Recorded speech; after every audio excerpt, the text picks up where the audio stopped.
So we're going to change this guy.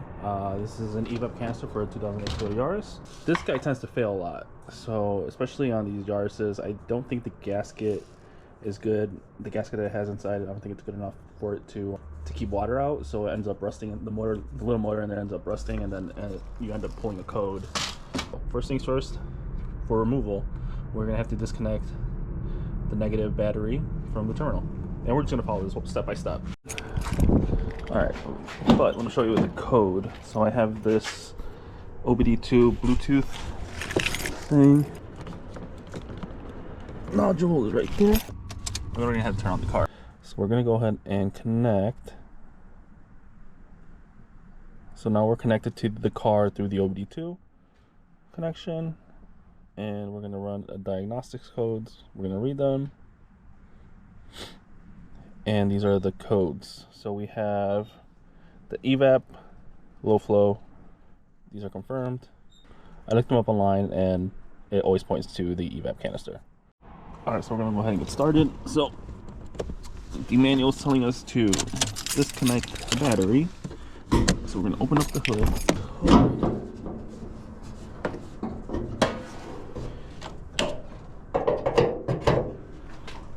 We're going to disconnect the negative. This is a 10. Alright. We got.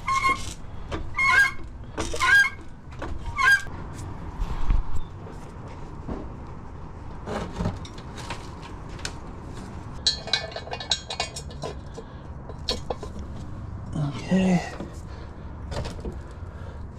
Perfect. And then we'll leave this here. Alright, so down in here, I have my toolkit, and I also have a voltmeter, multimeter.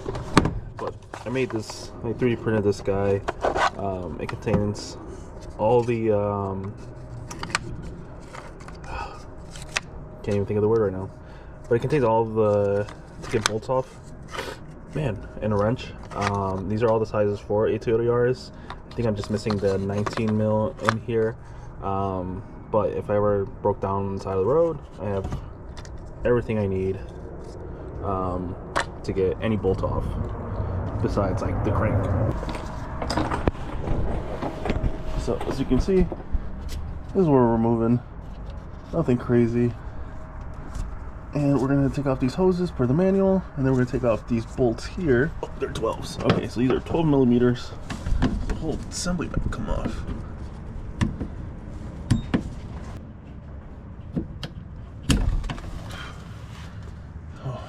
I guess this whole assembly comes off. So that's one way to do it. One of these. Okay, perfect. So for this one, just squeeze this guy, pull it out. So what I did for this one is, I'm gonna push it back.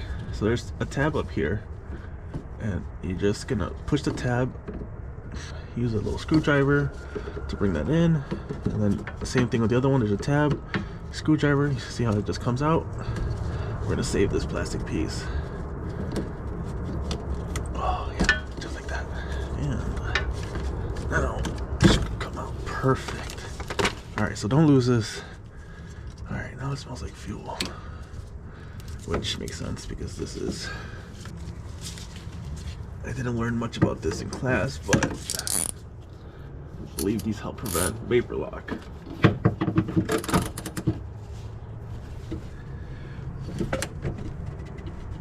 Alright, so these are 12 mils. These are gonna come straight out.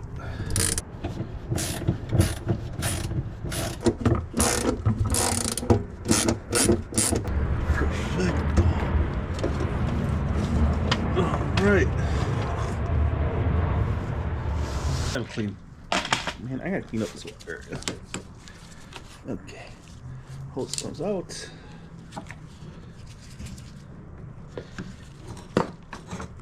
Get this a little.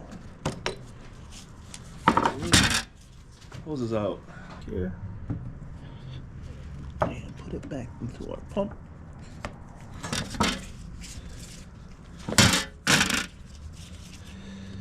Just go straight in.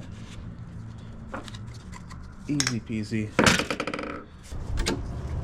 So what we're gonna do is we're just gonna start these threads.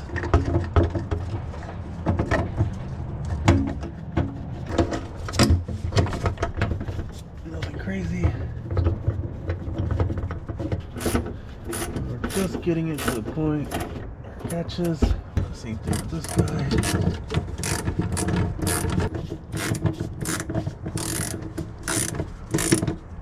I got my torque wrench set. We're gonna do this to, I believe it was 14 foot-pounds.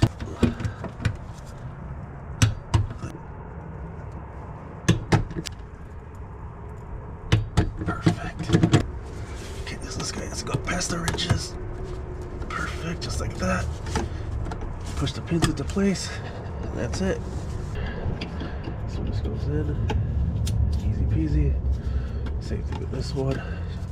It's just gonna go past the ridge. You hear a click. And that's just like that. And then our fuel line here. Attach that guy there. Put this guy down. Push this guy up.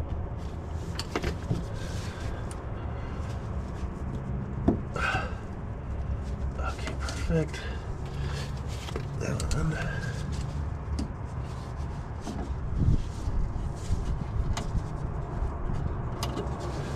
That guy there. Perfect. Alright.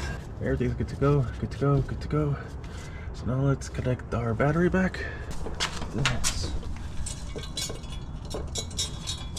This.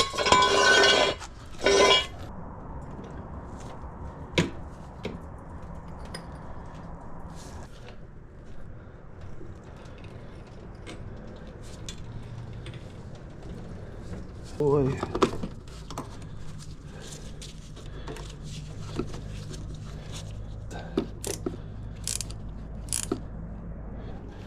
So